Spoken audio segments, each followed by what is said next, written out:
Welcome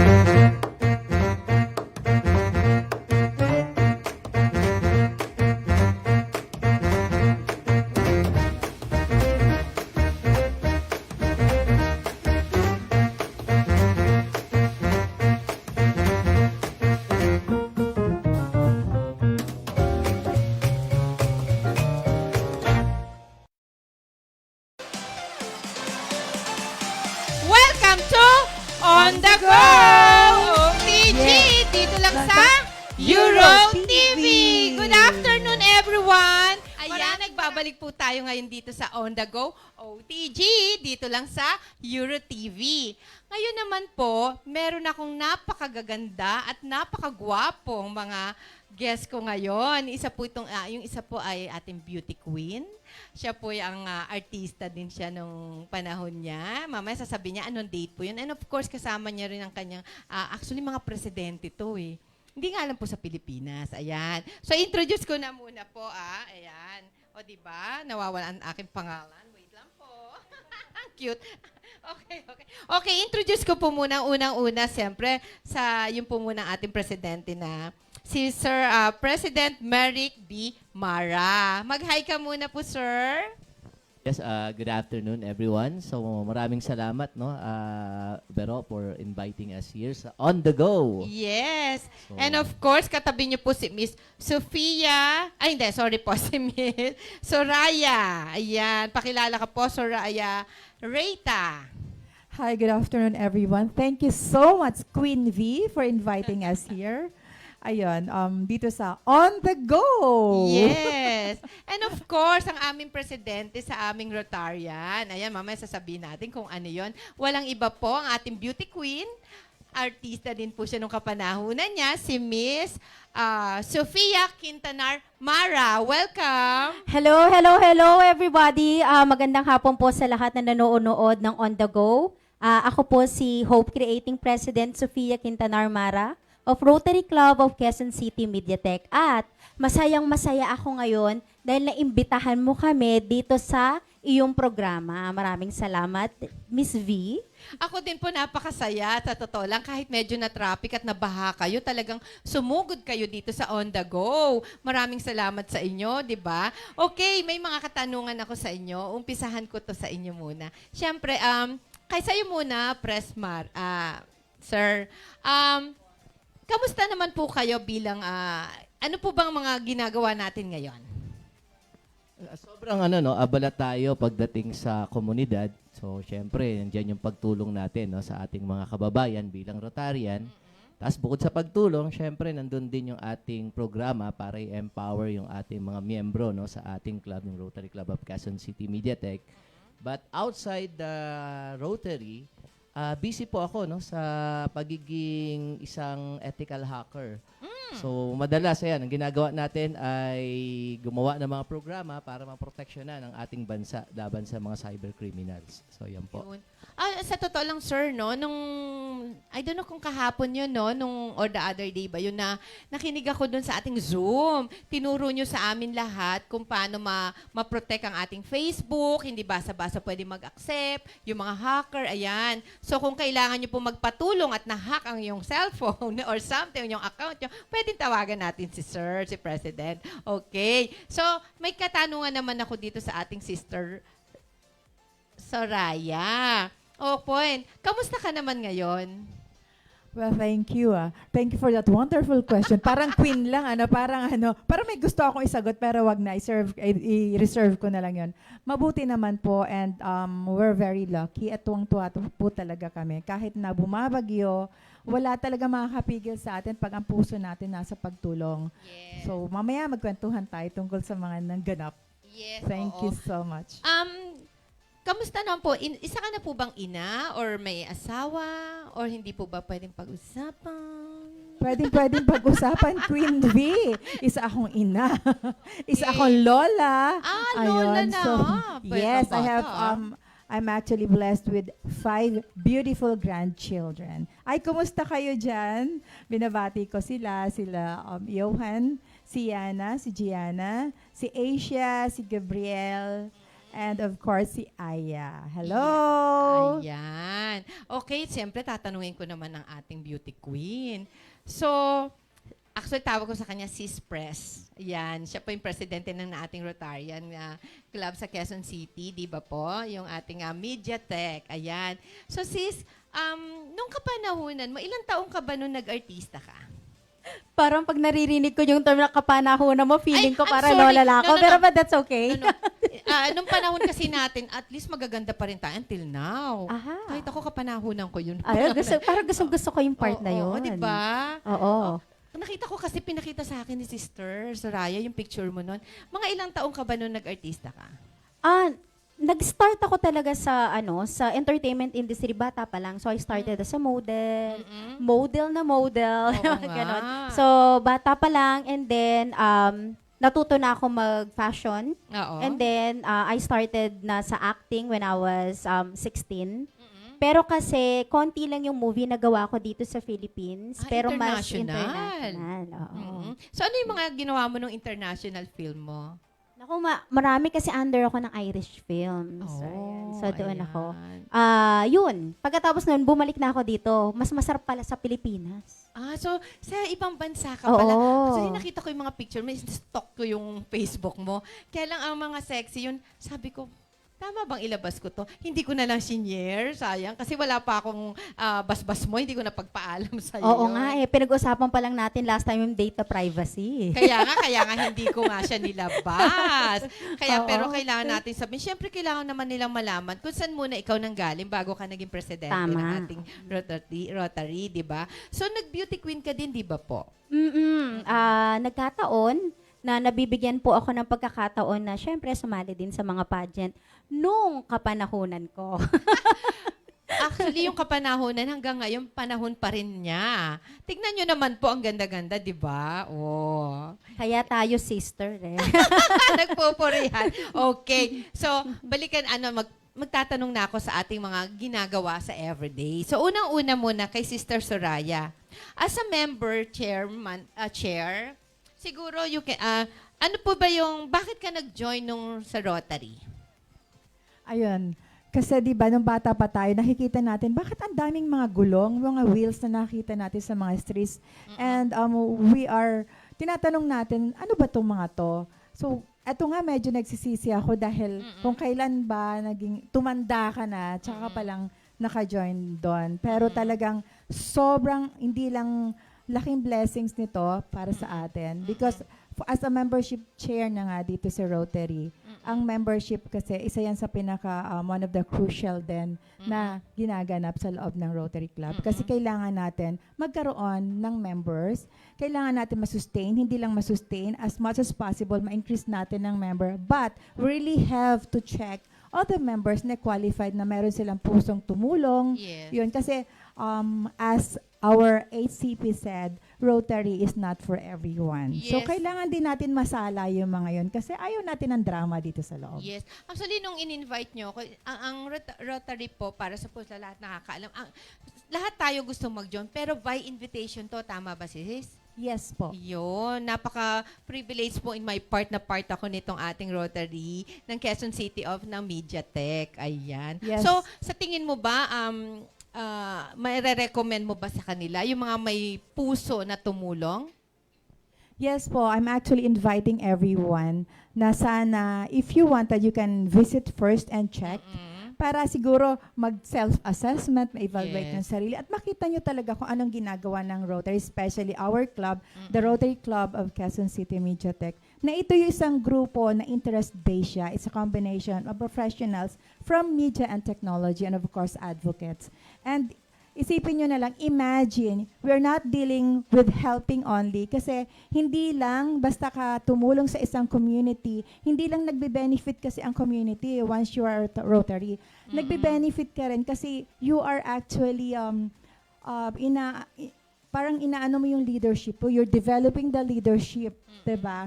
And when you're developing the leadership, of course, para matulungan nga not just the community, but of course the community also outside the Philippines. Yes. And imaginein mo, we are dealing with 1.2 million Yes. na mga people of actions, 'Diba? And they are the global problem solvers of the world na Yes. hindi lang basta ma-solve ang isang problema, kundi mabigyan ng isang lasting solutions. Ayun, Tama. dapat sustainable talaga. Yes, Ayun yes, po. tama ka dyan, sister. So, meron naman po ako itatanong kay President Merrick. As being the charter president, ano ang Rotary? Bakit nag-charter? At kailan na charter? Yan And po. so, thank you, no? So, napakagandang sagutin ng tanong, no? Opo. So, we started actually last year. Mm-mm. Na-charter ang ating Rotary Club of Quezon City Mediatek last February 24. Ang magandang pag-usapan kasi, yun nga, no? Ano ang Rotary? So, sa context kasi namin, at saka syempre ng ang mga matulunging Rotarian sa buong mundo, na ito ay patungkol sa pagsiserve, no? Yes po. Service-oriented, no, na international organization, yan ang Rotary. Sa ang mga operative, word na kailangan nating maintindihan, yung service above self, lagi kang magsiserve na dapat lagpas sa iyong sarili, bagkus mas tuunan ang mga pangangailangan sa ating paligid, that's one. And then tinatawag tayong people of action. Yes po. Kaya nga itong nakaraan lang, no, kahapon, nung nagkaroon ng bagyong Falcon, di ba? Yes, So, oo. nandun agad, agaran ang pagtugon ng ating club sa mga nangangailangan nating Yes. mga kababayan. Opo. So, yun, ano. So, bakit nag-charter? Ang kailangan kasing maintindihan natin, kung ito ay patungkol sa magandang serbisyo na ipinoprovide natin sa mga kababayan natin, dapat ito ay dumami in terms of mga members, no? Kailangan madami ang tumutulong para sa mas maraming nangangailangan, therefore, mas malaki ang impact na makikreate natin. Yun yung value, no?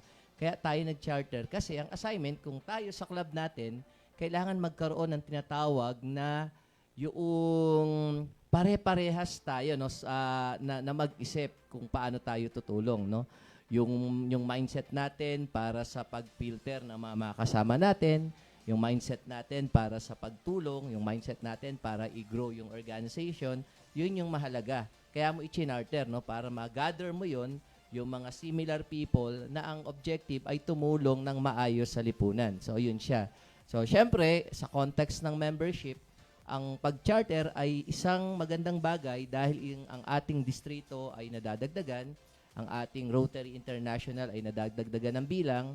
Ang assignment lang dyan ay paano mag-sustain, paano wag mawala at paano ma-inlove ang mga sasali sa pagtulong sa mga kababayan natin. Yan. Ako, napakaganda naman ng mga sinabi mo, Pres. So, meron po ba itong mga 7 areas na kailangan i-focus? Oo, no, actually yan ang pinaka nirarally ng Rotary, no, yung tinatawag na 7 areas of focus. So, sabi ko nga kanina, ang Rotary ay isang service-oriented na organization. So, meron niyang 7 focus na nakapokus sa iba't ibang serbisyo. So, nandiyan yung serbisyo para sa basic education. Nandiyan yung serbisyo para sa mother and child. Nandiyan yung serbisyo para sa environment. Nandiyan yung serbisyo para sa peace and conflict prevention. Nandiyan yung serbisyo para sa WASH, yung water and sanitation, hygiene, and fighting disease. So, nakaikot lang doon, ano? Kaya ang mga programa namin sa Rotary ay ikot lang ng ikot dyan, ano? Pati yung economic and community development. Opo. Pinag-uusapan yan. Hindi lang tumulong tayo sa health, tumulong sa edu. Kailangan din kasi nating agapayan ng mga kababayan natin na matulungan nila ang kanilang mga sarili sa pamamagitan ng pagbibigay sa kanila ng mga liit na bagay na makakatulong para sa kanilang pag-unlad.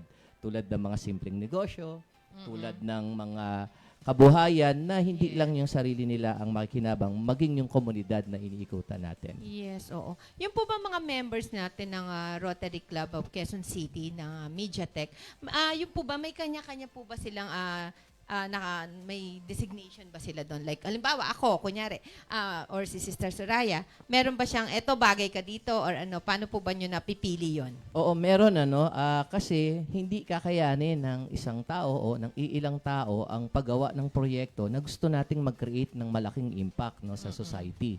Talagang pinagtutulungan iyan ng mga miyembro, Opo. kaya tayo naglalakap ng mga miyembrong kaparehas natin mag-isip para matugunan ang iba't ibang arena tulad nitong 7 areas of focus. At tama, dahil may sumasali, yan ay inilalagay natin sa iba't ibang area of focus. So, pero bukod diyan sa paggawa ng serbisyo, meron din tayong mga miyembro na nilalagay natin sa club management, meron din tayong mga miyembro na nilalagay natin sa ways and means para mag-gather ng mga pera o fundraising program para yung mga pera na makukuha na yan ngayon yung iginagamit, no, para sa mga serbisyong ginagawa natin sa lipunan.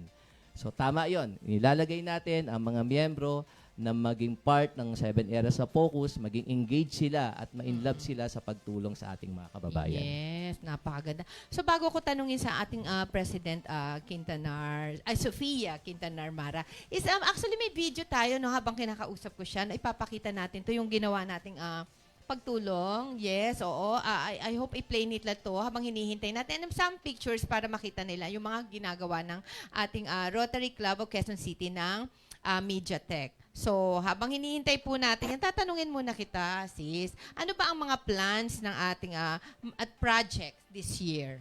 Okay. Napakarami natin gustong gawin ngayon, no? But before that, syempre meron tayong mga signature project na tinatawag na itutuloy natin. Last year kasi sa panahon ni Charter President Merrick Mara, meron siyang Katutubo Care at meron siyang Cyber Teach. Itong Katutubo Care na to, ito yung mga programa para sa ating mga katutubo. So, yan yung mga nasa tribo, yung mga inaakyat natin ng mga bundok. So, yun yung mga binibigyan natin ng importansya kung anong mga klaseng pagtulong ang pwede natin gawin sa kanila. Also, yung Cyber Teach din, isa din siyang signature project natin na kung saan mas binibigyan natin ng mas malaking involvement ang pagdating sa mga technology-driven, no? Pagprotekta sa iyong mga sarili at binibigay natin yun sa ating mga kababayan para mas maintindihan nila paano nila poproteksyonan yung sarili nila. Lalo na pagdating, nowadays, very, very rampant kasi ang ang mga hacking situation. So, yung mga ganun, binibigyan natin yun ng mas madiin Yes. na learning at saka education. Yes, oo. So, may question pa ako ulit. Ano mga yung mga signature projects natin ngayon, Pres? Yes. Gaya na nabanggit ko kanina yung mga signature natin. So, yun yung Katutubo Care Yes. at Cyber Teach. Maliban pa dito, ngayong panahon... Bago kita yan, ano po yung Katutubo Care para alam po ng mga nanonood? Okay. Ang Katutubo Care is pagbibigay natin ng care o Yes. mga programa na naka-design para sa ating mga katutubo. So dito mas pinupush natin ngayong panahon ko to, ngayong term ko is Yes. education. So meron kaming kinreate na isang education-based na project. Ang tawag namin is parang Read in 21 Days. So marami kasi sa ating mga katutubo ang non-readers. So ito Yes. ang binibigyan namin ng attention ngayon na in 21 days makakapagbasa at makakapagsulat sila. At yung technology na yun is homegrown na ginawa ng ating Charter President na si Merrick Mara. Yung isa naman is yung Cyber Teach, gaya Okay. kanina, yung sinabi ko na yung last time na online summit natin, ginagawa po natin yan ng massive, whether it's online or face-to-face, summit po to pagdating sa technology. So yung last time ginawa natin is data leak protection. So marami pa po tayo mga gagawin ng ganitong klaseng programa para naman maproteksyonan natin ating mga kababayan pagdating naman sa cyber. Ayan po, Pres. So, pinapakita ngayon yung mga ginawa natin dito noon. Kailan po ito nagawa nito? Yung nasa video na yan is, yan yung July 1st. July 1st kasi nag-start ang aking termino bilang presidente. Okay. So nagkaroon tayo ng massive na dental mission sa ating adopted barangay, sa Barangay Gulod sa Novaliches. So yan, kasama natin ang RCC Kamuning Dental Team na nagsuporta sa atin. Kaya kung makikita nyo, ayan, marami tayong mga bata, matanda, at saka mga dalagit at dalagito Oo. na nabigyan natin ng agarang lunas pagdating sa kanilang dental health. Ayun. So, ito po bang pagpili natin ng mga barangay? Sino po ba ang namimili nito, Pres? Maraming cases, no? Yung sa case namin is, merong mga barangay kasi dito sa Quezon City na wala pang nag-adopt sa kanila na mga Rotarians. So, binigyan tayo ng opportunity na ma-adopt natin ang Barangay Gulod. So, meron tayong adopted community, which is Barangay Gulod. Meron tayong adopted school, which is Jose Maria Panganiban Senior High School. At meron din tayong mga adopted na eskwelahan sa Antipolo, ang San Isidro Elementary School, at ang sa Bulacan. Mga SPED naman ang mga nandoon. So, yan. Ayan, at least nakikipag-coordinate naman tayo bago tayo pumunta doon. So, abangan nyo po yung mga susunod. So, ang maganda rito, para makita nyo yung projects, di ba? Pumunta rin, pwede pa nilang puntahan yung page natin, ng Rotary Club of Quezon City ng Mediatek. Ayan, para makita nyo kung papunta sa inyo pong barangay dito sa Quezon City. Oo, iniimbitahan ko po lahat to check our page and like na rin and subscribe kasi lahat po ng information na mga pinupuntahan namin na mga upcoming community projects at mga upcoming fundraising events para makatulong po tayo is lahat nandoon. It's Rotary Club of QC Mediatek. So, nandun po siya. Ayan. At mayroon pa po ba kayong mga projects na gagawin ngayon? Yes, meron pa tayong mga upcoming projects kasi nag-i-start pa lang ang ating termo, no? So, July. So, ngayong mula July hanggang June, ito po ang Hope Creating Year. So, asahan nyo po is mas pagtitibayan namin ang isa sa pinaka-paborito kong proyekto. Ito yung sa mental health awareness. So, isa po akong mental health advocate. So, isa po yan sa mga proyektong meron tayo. Meron din po tayong mga naka-schedule ngayon August 4, nasa Smoky Mountain po tayo. Magkakaroon tayo ng parang technology summit at magkakaroon tayo ng signing dun sa isang eskwelahan. Mamaya, parang ang perfect mag-describe dito si Pres Merrick pagdating sa technology doon sa ating Smoky Mountain na eskwelahan na partner. So, Pres Merrick, ano daw po yung makabigyan mo muna kami ng konting detalye regarding this? Oo. Ang isa sa sinusulong kasi natin nga ay ang maintindihan ng mga kababayan natin ang teknolohiya, no? So imagine natin na yung pumasok yung pandemic, tumaas yung dami ng mga tao na nag-engage, no, patungkol sa technology. Kaya ang taas ng gumamit ng social media, ang taas ng gumamit ng mga online payment. Pero yung kahandaan, dahil wala namang paaralan na nagtuturo paano maging handa sa online, yun ngayon pinoprogramahan ng ating club, no, na maging handa ang mga tao dahil hindi lang itong kinakaharap natin, no, na mga problema online ang magiging problema. Mas massive yung magiging susunod na problema dahil dun sa context ng AI. Kaya minamadali natin na magturo hindi lang sa mga barangay, maging sa mga universidad, paaralan, at sa kapwa nating Rotarian at kung sino man na willing matuto ng kahalagahan ng teknolohiya at paano maging handa para maging ready, no?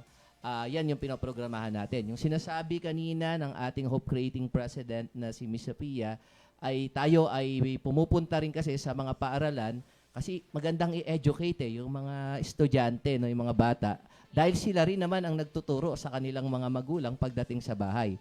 So ginagawa nating route yan or avenue para magturo ng teknolohiya. So ganun siya ka-exciting. Ayun, di ba? Napakaganda po talaga ng Rotary Club of Quezon City na Mediatek. Ang dami nilang projects at nakakatulong sila, lalo na yung sa cyber, di ba po? So bihira kasi yun, di ba? Napakahirap kasi like, marami nagko-complain ngayon na hack yung kanilang mga account, di ba? So ayan po, i-follow nyo lang po yung page namin yon. Saka, sis, meron pa ba tayong ibang mga fundraising dito?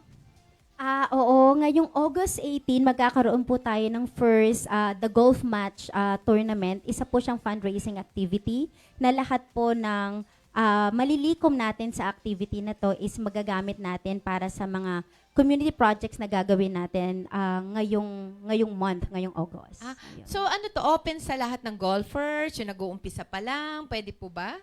Lahat is welcome, kahit na Rotarians and non-Rotarians, bata, matanda, so long na nakakapag-golf ka, pwede po tayong sumalis. Gagawin po natin to sa Valley Golf sa Antipolo, sa August 18. Ayan. Actually, pumalo lang ako, so hindi pa yata ako pwede doon. Kasi nag-try ako nung para mga friends ko kasi mahilig sila mag-golf. Sabi ko, mag-golf ka kasi napakaganda kasi mag-golf, di ba? Practice din yung walking, plus nagbi-business sila, doon yung mga businessman. So, ginawa ko, pero isang beses pumapalo lang ako, paporma-porma lang ako. Ayun, nakapalo naman. Ayan. So, meron po ba kayong imbitahan mo muna sila? Umpisa natin kay Sister Saraya. Invite mo muna sila. Ayun po, we're actually inviting everyone na sana mag-join kayo sa Rotary, but you really have to observe first. And pag nasa Rotary naman kasi kayo, hindi lang kasi trabaho ng membership chair ang masustain yung number of members and yung retention nito. And hindi rin lang kami para ma-establish namin at magkaroon ng mga project na makatulong sa mga community. Ang sarap-sarap lang sa pakiramdam na marami tayong tutulong, di ba? Yes. Especially lahat naman may kakayanan talaga. Kasi eto, minsan stigma pa rin to sa kanila na parang, ay, hindi ko kayang tumulong. Di ba? Yes. Kapain natin ang ating mga puso at alam Correct. natin in our little ways, talaga makakatulong tayo. And dito rin, madidevelop yung leadership natin para din Correct. makatulong sa iba. Oo. Ayun po. Maraming Yes. salamat. Thank you. Press Merrick, meron ka bang gustong pasalamatan and gusto pang idagdag sa mga Oo. nanonood ngayon? So isa sa magandang pag-usapan din sa Rotary kasi ay yung tinatawag na fellowship, no. So kumbaga, yan kasi yung nagpapadikit ng inyong mga nais sa pagtulong sa marami, no. Kumbaga may mga informal meeting, nagkukwentuhan kayo, nagsasama-sama kayo para matuto sa isa't isa. So malaking bagay yan, ano. So dahil diyan, syempre dito sa atin, no, sa ating distrito, marami na agad kaming nakilala, no. Nung malaman mo lang Rotarian sila, nagiging kaibigan mo na. So, ganun din sa ibang bansa, yung malaman nyo lang na pares kayong Rotarian, nagiging kaibigan mo na. So, isa maganda sa Rotary, no? Hindi mo pa kakilala, meron ka ng kaibigan na dahil parehas nga kayo, no, ng Rotary, na Rotarian. So, yun, ano? So, syempre, dahil dyan, bilang Rotarian, nagpapasalamat muna kami, unang-una, no, sa On The Go. Salamat, no, Queen Veronica, sa iyong pag-imbita, pag-usap sa amin ngayong hapon. So, sana may naibahagi tayo sa ating mga manonood. At sa ating gobernador, no, ng ating District 3780, District Governor Paul Angel Galang, maraming salamat po, no, sa mga suportang binibigay ninyo. At bukod po kasi sa charter president ako, nung last year kasi, ang tema namin na mga presidente ay imaginative president kami, no. Kaya ang tawag sa amin ay imaginative super president. So kaya hi sa mga imaginative super president ng District 3780 at saka sa buong distrito ng Pilipinas. Mabuhay po kayo at maraming salamat sa sabay-sabay nating pagtulong para sa ating mga kababayan. Yan, thank you so much po. Siyempre, ang ating napakagandang beauty queen na si Miss Sophia Quintanar Mara. Siya po yung Hope Creative President sa ating, ulitin ko lang, di ba, Paul? Siyempre, kailangan alam natin lang yung Rotary Club of Quezon City na MediaTek. Meron ka po bang gustong isabihin pa o ipasalamatan? Ako naman, syempre, gusto ko magpasalamatan with my all heart ang ating mga kasama sa Rotary Club of QC Mediatek, ang ating mga karotarian, mga kamiyembro natin. Maraming salamat sa lagi niyong pagsuporta sa ating mga proyekto at sa ating club. Also sa ating mga honorary member, mga advisors, na lalo na si PP Megs Loon na lagi nakaantabay sa atin. At syempre ang aking mga classmates, ang mga Hope Creating Presidents ng District 3780. Hello to everyone. So, may ganun po. Naging pa-baby bigla, hello to Siyempre, everyone. kailangan may pa-sweet-sweet din tayo. Kasi masyado tayo kanina medyo nagiging formal eh. Alam mo naman tayo, para kailangan maraming, alam niyo naman ako, hindi naman ako masyadong formalan. Ayan, maraming salamat po sa inyong tatlo, sa pag-guest po sa atin. At tandaan niyo po, palagi niyo lang pong i-follow ang aming page ng Rotary Club of Quezon City MediaTek. Ayan, magbabalik po kami. Ang babalik ang ating On The Go!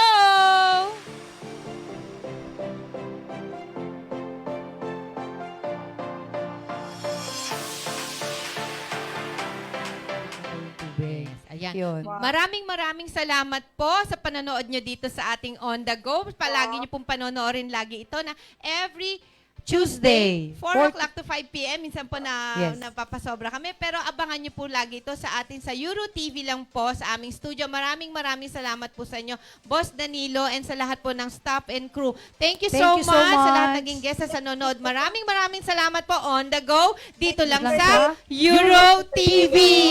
Bye-bye! On The Go!